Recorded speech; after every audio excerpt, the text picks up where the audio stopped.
Kejadian 21. Ishak lahir.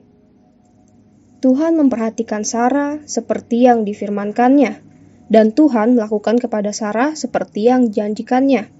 Maka mengandunglah Sarah. Lalu ia melahirkan seorang anak laki-laki bagi Abraham dalam masa tuanya, pada waktu yang telah ditetapkan sesuai dengan firman Allah kepadanya. Abraham menamai anaknya yang baru lahir itu Ishak, yang dilahirkan Sarah baginya. Kemudian Abraham menyunat Ishak, anaknya itu ketika berumur 8 hari, seperti yang diperintahkan Allah kepadanya. Adapun Abraham berumur 100 tahun ketika Ishak, anaknya, lahir baginya. Berkatalah Sarah, Allah telah membuat aku tertawa. Setiap orang yang mendengarnya akan tertawa karena aku. Lagi katanya, siapakah tadinya yang dapat mengatakan kepada Abraham, Sarah menyusui anaknya?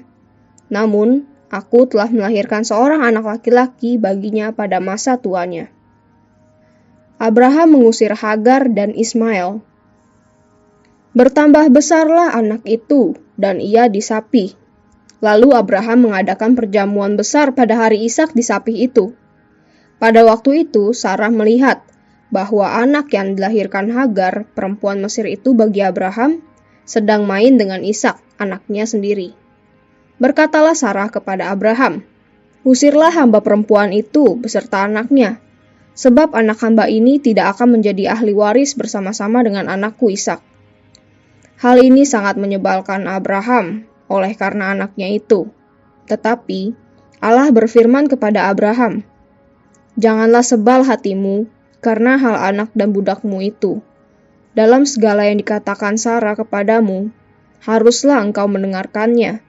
Sebab yang akan disebut keturunanmu ialah yang berasal dari Ishak. Tetapi keturunan dari hambamu itu juga akan kubuat menjadi suatu bangsa, karena ia pun anakmu. Keesokan harinya, pagi-pagi Abraham mengambil roti serta sekirbat air dan memberikannya kepada Hagar. Ia meletakkan itu beserta anaknya di atas bahu Hagar. Kemudian disuruhnyalah perempuan itu pergi. Maka pergilah Hagar dan mengembara di padang gurun Beersheba. Ketika air yang dikirbat itu habis, dibuangnyalah anak itu ke bawah semak-semak, dan ia duduk agak jauh, kira-kira sepermana jauhnya. Sebab katanya, tidak tahan aku melihat anak itu mati. Sedang ia duduk di situ, menangislah ia dengan suara nyaring. Allah mendengar suara anak itu. Lalu malaikat Allah berseru dari langit kepada Hagar. Katanya kepadanya, apakah yang engkau susahkan, Hagar? Janganlah takut, sebab Allah telah mendengar suara anak itu dari tempat ia terbaring. Bangunlah, angkatlah anak itu, dan bimbinglah dia, sebab aku akan membuat dia menjadi bangsa yang besar. Lalu Allah membuka mata Hagar, sehingga ia melihat sebuah sumur. Ia pergi mengisi kirbatnya dengan air, kemudian diberinya anak itu minum. Allah menyertai anak itu, sehingga ia bertambah besar. Ia menetap di padang gurun dan menjadi seorang pemanah.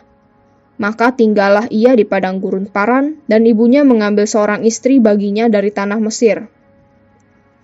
Perjanjian Abraham dengan Abimelek. Pada waktu itu, Abimelek beserta Pikol, panglima tentaranya, berkata kepada Abraham, Allah menyertai engkau dalam segala sesuatu yang engkau lakukan. Oleh sebab itu, bersumpahlah kepadaku di sini demi Allah, bahwa engkau tidak akan berlaku curang kepadaku, atau kepada anak-anakku, atau kepada cucu cicitku, sesuai dengan persahabatan yang telah kulakukan kepadamu. Demikianlah harus engkau berlaku kepadaku, dan kepada negeri yang kau tinggali sebagai orang asing. Lalu kata Abraham, aku bersumpah. Tetapi Abraham menyesali Abimelek tentang sebuah sumur yang telah dirampas oleh hamba-hamba Abimelek. Jawab Abimelek, aku tidak tahu siapa yang melakukan hal itu. Lagi tidak kau beritahukan kepadaku, dan sampai hari ini belum pula ku dengar. Lalu Abraham mengambil domba dan lembu dan memberikan semuanya itu kepada Abimelek. Kemudian kedua orang itu mengadakan perjanjian. Tetapi Abraham memisahkan 7 anak domba betina dari domba-domba itu. Lalu kata Abimelek kepada Abraham, "Untuk apakah ketujuh anak domba yang kau pisahkan ini?" Jawabnya, "Ketujuh anak domba ini harus kau terima dari tanganku untuk menjadi tanda bukti bagiku, bahwa akulah yang menggali sumur ini." Sebab itu, orang menyebutkan tempat itu Beersheba, karena kedua orang itu telah bersumpah di sana. Setelah mereka mengadakan perjanjian di Beersheba, pulanglah Abimelek beserta Pikol, panglima tentaranya, ke negeri orang Filistin.